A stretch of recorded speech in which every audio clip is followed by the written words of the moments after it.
उपराष्ट्रपति जगदीप धनखड़ ने त्रिवेणी संगम में स्नान किया और जीवन धन्य करने वाला अवसर बताया। उपराष्ट्रपति जगदीप धनखड़ तीर्थराज प्रयागराज पत्नी और परिवार समेत हेलीकॉप्टर से पहुंचे, जहां हेलीपैड पर सीएम योगी आदित्यनाथ ने उनका अंग वस्त्र उड़ाकर स्वागत किया और इस दौरान धनखड़ ने सिर पर शिवलिंग रखकर आस्था की पवित्र डुबकी लगाई। त्रिवेणी संगम पर स्नान के बाद उपराष्ट्रपति जगदीप धनखड़ ने पत्नी और परिवार समेत सरस्वती कूप, अक्षय वट और साथ ही बड़े हनुमान मंदिर में बाकायदा विधिवत पूजा अर्चना की। साथ ही धनखड़ ने इन सभी स्थानों पर पूजा अर्चना के साथ ही योगी आदित्यनाथ ने इन स्थानों का महत्व भी उन्हें जाना और इसके साथ इस दौरान महाकुंभ में योगी आदित्यनाथ सरकार की धनखड़ ने जमकर तारीफ की और इसको सुखद अनुभव करार दिया। उन्होंने कहा कि मैंने अपने जीवन में इतना भव्य, दिव्य और सुव्यवस्थित तरीके से आयोजित हो रहे महासंगम कभी नहीं देखा था। यहाँ आकर जीवन धन्य हो गया। और इस दौरान बता दें कि सीएम योगी आदित्यनाथ भी मौके पर मौजूद थे।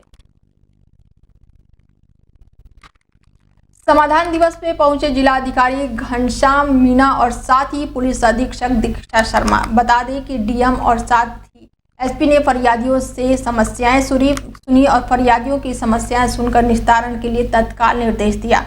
थाने और तहसील स्तर पर ही समस्याओं का समाधान किया जाएगा। बता दें कि फरियादियों की समस्याओं का निस्तारण में लापरवाही बरतने वालों पर कड़ी कार्रवाई की जाएगी। जनपद के मधोहा तहसील में संपूर्ण समाधान दिवस का आयोजन हुआ। यूपी के हमीरपुर जिले में वक्फ बोर्ड द्वारा पिछले कई सालों से घोषित जमीन की जांच के दौरान एक बड़ा राज पर्दाफाश हुआ है। बता दें कि यहां पर बोर्ड द्वारा दावा जताने वाली 95% से अधिक जमीन सरकारी जमीन निकल कर सामने आई है और इस जमीन पर मजार, मस्जिद और कब्रिस्तान बने हुए हैं या फिर इन जमीनों पर दुकानें बनाकर उन पर पैसा कमाया जा रहा है। फिलहाल जिला प्रशासन ने बोर्ड की जमीन की जांच अपनी रिपोर्ट शासन को भेज दी है। शासन ने वक्फ बोर्ड संशोधन बिल को लेकर पूरे प्रदेश में वक्फ बोर्ड की संपत्ति की जांच के आदेश दिए थे, जिसके बाद से हमीरपुर में राजस्व विभाग की टीम ने जांच की और पाया कि यहां पर वक्फ बोर्ड ने 621 जमीनों पर अपना दावा किया है। हमीरपुर जिले के अंदर लगभग 621 वक्फ बोर्ड की संपत्तियां पाई गई हैं, जिसमें 4 से 5 ही अभी तक प्रमाणित हो पाई हैं। इसी तरह पूरे देश में वक्फ बोर्ड इस समय भूमाफिया बना बैठा हुआ है। जहां भी जिसकी ज़मीन हो, चाहे अंबानी का घर हो या फिर हमारा संसद भवन हो या देश की प्रमुख मंदिर हो, सब जगह वक्फ बोर्ड अपना दावा पेश करता रहता है। इसी तरह मौदहा में लगभग वक्फ बोर्ड जो अभी तक जानकारी आई है कि मौदहा में भी लगभग 2 दर्जन टोटल 621 सुन्नी संपत्तियाँ, 1 शिया संपत्ति है, कुल मिलाकर 622 संपत्तियाँ पूरे जनपद में हैं। उसमें कितनी ये पैमाइश में पाई गई, कैसा क्या है? जो अभी तहसीलों ने सर्वे किया था तो उसमें चारों तहसीलों में मिला के 545 संपत्तियाँ मिली हैं मौके पर। वक्फ बोर्ड की कितनी है? वक्फ बोर्ड के द्वारा जो R37 रजिस्टर होता है, दफा 37 रजिस्टर, उसके हिसाब से ही 621। खबर झांसी से है, जहां पर झांसी के चिरगांव थाना क्षेत्र के बेतावा नदी में डूबने से एक युवक की मौत हो गई। घटना की जानकारी मिलते ही पुलिस मौके पर पहुंची और शव को कब्जे में लेकर जांच पड़ताल शुरू कर दी। जानकारी के अनुसार रामनगर के पास नदी में एक व्यक्ति के डूबने की पुलिस को सूचना मिली थी। स्थानीय लोगों ने युवक को बाहर निकालकर तत्काल उसे अस्पताल में भर्ती कराया, जहां पर डॉक्टरों ने उसे मृत घोषित कर दिया। तो वहीं सूचना मिलते ही पुलिस भी मौके पर पहुंची और युवक के शव को कब्जे में लेकर पोस्टमार्टम के लिए भेज दिया। महाकुंभ नगर के सेतुआ बाबा सेवा संस्था पहुंचे योग गुरु रामदेव बाबा ने महाकुंभ में हुए भगदड़ पर खेद व्यक्त करते हुए सूबे के मुखिया योगी आदित्यनाथ की जमकर तारीफ की। योग गुरु ने कहा कि इतने बड़े आयोजन में लगातार मुख्यमंत्री लगे हुए थे, लेकिन गलती हुई है और ये जांच का विषय है और जांच के बाद ये स्पष्ट होगा कि क्या गलती थी। वहीं बजट पर उन्होंने कहा कि केंद्र की मोदी सरकार का उद्देश्य स्पष्ट है और जनता के हित में सदैव काम किया है। ये सुन करके अंतर्मन को बहुत वेदना होती है कि हमारे कुछ साधु संत महापुरुष योगी जी महाराज पर भी अभद्र टिप्पणी की। एक साधु अपने राजधर्म के साथ अपने सनातन धर्म के गौरव को प्रतिष्ठापित करने के लिए अहर्निश पुरुषार्थ कर रहे हैं। मुझे लगता है योगी जी महाराज 2, 3, 4 घंटे से ज्यादा तो सोए नहीं होंगे पिछले कई महीनों से। ऐसे एक तपस्वी साधु जो हमारे सनातन के भी गौरव हैं, नाथ परंपरा, जो सिद्धों की परंपरा है, नाथ संप्रदाय के, सनातन परंपरा के, और मैं तो कहता हूँ वह राष्ट्र के गौरव, ऐसे योगी जी महाराज जो प्रचंड पुरुषार्थी और प्रशासन में, शासन में, व्यवस्था में जो 0% टॉलरेंस के साथ काम करते हैं कि भाई जो होना चाहिए वही होना चाहिए। देह व्यापार का अड्डा बना फ्लाइंग होटल और हुक्का बार को सील किया गया है। बता दें कि गोरखपुर के शाहपुर क्षेत्र में देह व्यापार का अड्डा बने फ्लाइंग होटल और हुक्का बार को सील कर दिया गया। शनिवार को गोरखपुर विकास प्राधिकरण की टीम ने भवन सील कर दिया। शाहपुर में गीता वाटिका के पास अनुराग सिंह की फ्लाइंग होटल के ऊपर तल पर हुक्का बार का संचालन हो रहा था। अनिरुद्ध ओझा की ओर से इसका संचालन किया जा रहा था। 10 जनवरी को छापा मारकर पुलिस ने इसे पकड़ा था। जीटीए की ओर से 5 अक्टूबर 2023 को अनुराग सिंह को नोटिस भी दिया गया था, जिसमें बताया गया था कि पूर्वी निर्वातक भूतल पर प्रथम और द्वितीय तल का निर्माण किया जा रहा है। निर्माण रोकने और इसका कारण बताओ को कहा गया था, लेकिन अनुराग की ओर से कोई भी जवाब नहीं दिया गया था। इसके बाद से 5 जुलाई 2024 को एक और पत्र भेजा गया था, लेकिन इसका कोई भी उत्तर नहीं दिया गया। 23 जनवरी 2025 को एक और कारण बताओ नोटिस भी दिया गया था, जिसके बाद से ये बड़ी कार्रवाई की गई।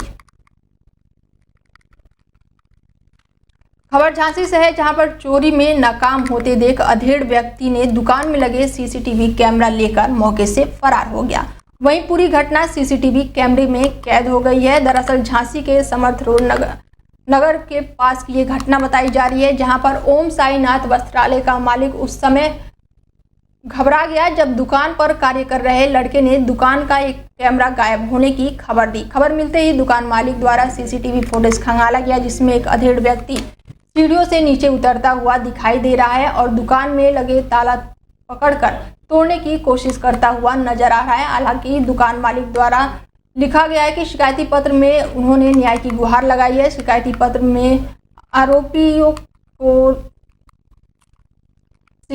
में पुलिस ने आरोपी की तलाश में जुटी हुई है। इसके बाद से बता दें कि सीसीटीवी भी ये लगातार सोशल मीडिया पर वायरल हो रहा है। हालांकि पुलिस अब इस मामले में पूरी तरह से छानबीन में जुट गई है। दबंगों ने छात्र का जीना मुहाल कर दिया है। आते जाते रास्ते में छात्र को परेशान करते थे, आते जाते रास्ते से अश्लील कमेंट करते थे, जिसके बाद से छात्र काफी परेशान नजर आ रही थी। शादी नहीं होने दे रहे थे दबंग और घर में घुसकर युवती को अपहरण की कोशिश कर रहे थे। फरवरी में लड़की की शादी होने वाली है और दबंग की मनमानी से युवती घर पर जाकर दबंग उसको परेशान कर रहे हैं, शादी ना करने की धमकी भी दे रहे हैं। पीड़ित युवती ने घर में घुसकर अपहरण करने का गंभीर आरोप लगा है। मारपीट और छीना झपटी की घटना कैमरे में कैद हो गई है और तो वहीं पुलिस मामले की जांच पड़ताल में जुटी हुई है। तिवारी नाम का एक लड़का है भिटारी का, सर उसने मुझे बहुत ज़्यादा प्रताड़ित कर रखा है। उसने मेरे भाई को मारा, वो मुझसे ज़बरदस्ती शादी करने का मुझे दबाव बनाता है, जिसमें मेरे भाई को मुझे जान से मारने की धमकी दी गई। जहाँ मेरी शादी हो रही सर, वहाँ पे भी बहुत ज़्यादा उनके साथ भी उनको हमारे आचरण के लिए उल्टी सीधी बातें बोला, उसका मेरे पास प्रूफ भी है। और सर जान से मारने की धमकी उनको भी दी गई। सर मैंने एसपी हुसैनगंज थाने में मैंने शिकायत की, वहाँ पे मेरी कोई सुनवाई नहीं हुई। उसके बाद मैंने एसपी ऑफिस में कंप्लेंट की। एसपी ऑफिस में एफआईआर देने के बाद सर वो मेरे घर सामूहिक दुष्कर्म करने के प्रयास के लिए सर 4-5 लोग आए मेरे घर, ज़बरदस्ती मेरे साथ कर रहे थे। मैंने जोर ज़बरदस्ती मैंने चिल्लाया तो सर मेरे घर के लोग आए, सब लोगों ने, मोहल्ले के कुछ लोग इकट्ठा हुए, उन लोगों ने मुझे बचाया।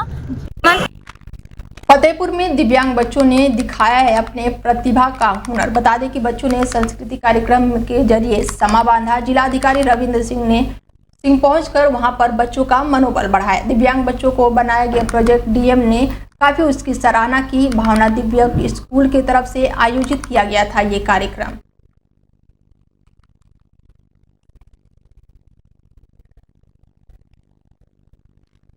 महाराजगंज के निचलौला शहर में जहां पर आजाद नगर बोर्ड में मामूली कहासुनी में एक युवक ने अपने चाचा के ऊपर एक धारदार हथियार से हमला कर दिया, जिससे चाचा गंभीर रूप से घायल हो गया, जिसे अस्पताल में भर्ती कराया गया, जहां पर डॉक्टरों ने घायल व्यक्ति की हालत बिगड़ते देख जिला अस्पताल में उसे रेफर कर दिया। मिली जानकारी के अनुसार निचलौला नगर के आजाद नगर बोर्ड निवासी गजेंद्र साहनी पुत्र मोहन साहनी उम्र 30 साल अपने घर के अंदर अपनी पत्नी से कह रहे थे और इसी बीच किशन पहुंच गए और उसके ऊपर धारदार हथियार से हमला कर दिया, जिससे बृजमोहन साहनी गंभीर रूप से घायल हो गए, जिसका इलाज अस्पताल में चल रहा है। खबर यूपी के हमीरपुर से है। बता दें कि इस वक्त संवैधानिक टीवी नहीं चल रही है। यूपी के हमीरपुर जिले में संविधान अभियान यात्रा निकालकर सूबे के मंत्री और निषाद पार्टी के राष्ट्रीय अध्यक्ष संजय निषाद ने निषाद समुदाय को अनुसूचित जाति में शामिल न करने पर अपने ही सहयोगी दल बीजेपी पर निशाना साधा है। पार्टी में मौजूदा कुछ लोगों को जयचंद्र कहते हुए उनको ही आरक्षण न मिलने का जिम्मेदार बताया। महाकुंभ में हुए हादसे की वजह वीआईपी कल्चर होने के सवाल का भी उन्होंने जवाब दिया। संजय निषाद ने कहा है कि वीआईपी भी लोकतंत्र का अंग है, सरकार को उन्हें भी सुरक्षा देना जिम्मेदारी है। ऐसा नहीं है कि हर आदमी वीआईपी है, लेकिन जो घटना घटी है उसकी भी जांच होगी। से निकाल दिया, राज्यपाल ने सूचना जारी की, लेकिन आज वो 1994 30 साल हो गया बर्बाद है। 2016 से निकला हुआ अभी सूची नहीं बदली। इनको जगा रहा हूँ, बता रहा हूँ, आगू आओ। जिस तरीके से हाथी वालों ने अपना वोट इकट्ठा किया, बंदूक में नहीं बटन में ताकत है, गोली में नहीं बोली में ताकत है। इस तरीके से लेदरमैन जब तक तुम्हारे भाई नीला झंडा उठाता नहीं, कांग्रेस का झंडा उठाता था, तब तक उनकी माँ के कोख से हरवा पैदा होते थे। जैसे इन्होंने कांग्रेस का झंडा फेंक दिया, अपना झंडा ले लिया और उनकी माँ के कोख से।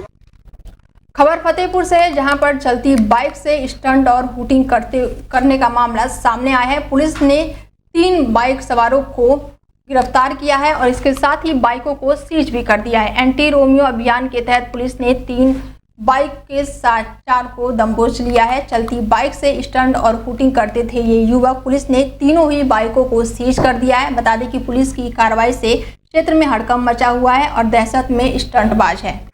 खबर ग्रेटर नोएडा से है, जहां पर चोरी करने वाले गिरोह का पुलिस ने खुलासा किया है। पुलिस ने 4 आरोपियों को गिरफ्तार भी किया है। घरों में रेकी कर चोरी करने वाले गिरोह का पुलिस ने खुलासा किया है। पुलिस ने 4 साथी आरोपियों को गिरफ्तार किया है। कब्जे से चोरी का सामान भी पुलिस ने बरामद किया है। पकड़े गए चोर राजमिस्त्री और मजदूर बनकर रेकी करते थे और फिर घटनाओं को अंजाम देते थे। पुलिस ने घटना में उपयोग की गए टेम्पो और चोरी करने वाले प्रयुक्त उपकरण, छेनी और हथौड़ा भी बरामद किया है। शातिर चोरों ने ग्रेटर नोएडा में चोरी की आधा दर्जन घटनाओं को अंजाम दिया है। ग्रेटर नोएडा के बीटा 2 थाना पुलिस ने चोरी करने वाले गिरोह का खुलासा किया और 4 आरोपियों को गिरफ्तार किया है। पुलिस आयुक्त महोदय गौतम बुद्ध नगर और डीसीपी ग्रेटर नोएडा महोदय के कुशल निर्देशन में डीसीपी ग्रेटर नोएडा 1 और एसएचओ बीटा 2 की टीम ने ये चोरों का एक गैंग पकड़ा है, जिसमें कि ये 4 चोर गिरफ्तार हुए हैं और इनके पास से बीटा 2 के एचर में और गामा 1 में की हुई 4 चोरियों का खुलासा हुआ है। इनके पास से जो चोरी का सामान है वो सारा चोरी का सामान बरामद हुआ है।